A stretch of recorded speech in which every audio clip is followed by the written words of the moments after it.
एक नई बहू आई। आजकल गौना करा करके आई है और घर का ये रिवाज होता है कि सबसे पहले किसी किसी क्षेत्र में ऐसा होता है, नई बहू आए ना तो जिस क्षण आती है तो अपनी गोद में लेकर के सास नाचती है। आगरा के आसपास मैंने कहा ना साहब, हमारी तरफ ऐसा ही होता है। वो नाचती तो एक दिन है, फिर जीवन भर नचाती है बहू। तो कहीं कहीं ऐसा रिवाज है, वो बहू आई तो दूसरा दिन भोजन बनाने का उनको अवसर मिल गया।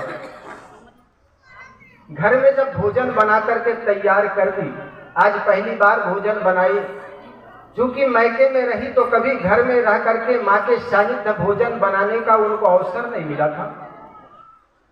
शहर में हॉस्टल में रह करके पढ़ाई करती रही और आज अचानक भोजन बनाने का अवसर मिल गया। किचन में गई, भोजन तो बना करके तैयार कर दी, लेकिन मिर्ची भूल से ज्यादा हो गई। जानबूझकर नहीं डाली और जानबूझकर आदमी गलती करता भी नहीं है।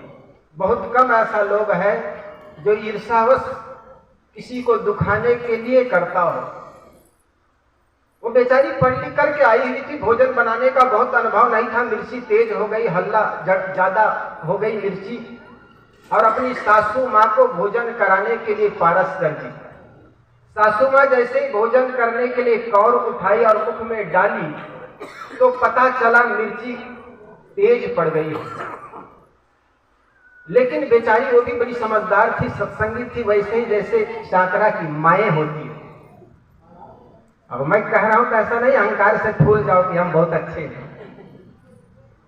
वास्तव में यहाँ की माताओं के जीवन में मैं देखता हूँ, इनके घर गया लगातार, मैं 20 वर्षों से, लगातार तो नहीं, कोरोना काल में वैसे भी नहीं आया था, लेकिन कुछ वर्षों से आना हो रहा है और 20 सालों से इस गांव में आना जाना है। आप सबका प्रेम, आप सबका प्यार पाकर मेरा मन भी गदगद हो जाता। हमारे मनोज जी बहुत पुराने हमारे साथी है, मित्र है।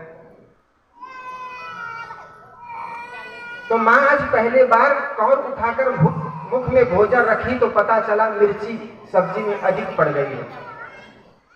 लेकिन बेचारी बड़ी समझदार थी, कुछ बोली नहीं, वो खाती चली गई। लेकिन पढ़ लिख कर बहू आई हुई थी, वो भी समझदार थी।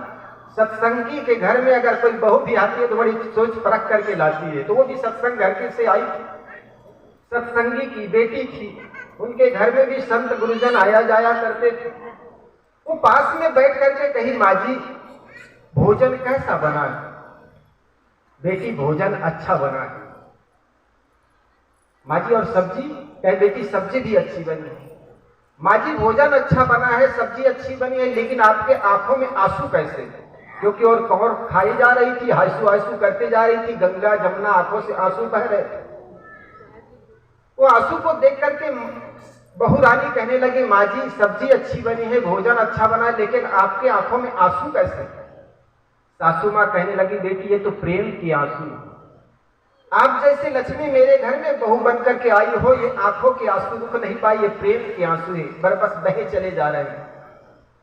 बहू तो एकदम प्रसन्न हो गई, खुश हो गई। उनके शरीर के खून 2 तोले और बढ़ गए।